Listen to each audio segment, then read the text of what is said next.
So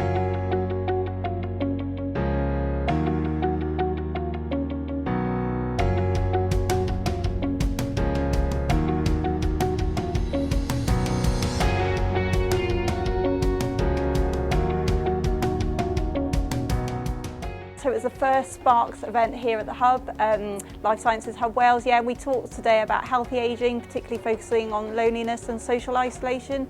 Well, I've been talking about people's transitions into loneliness and social isolation and their pathways through, and how it's experienced and some of the barriers to overcoming loneliness in later life. Working in public health, I fully recognise the big issue that it is, so it's important to hear people's perspectives from different angles, different organisations. So yeah, it was really good to bring people together. It was really nice to hear from Deb around kind of the social isolations and stories. I think, you know, personal stories really bring a subject to light. So I think it's hugely important because we need to get the message about loneliness and we need to reduce the stigma out to a much broader audience. And I think events like this are vital to do that and get that message out there.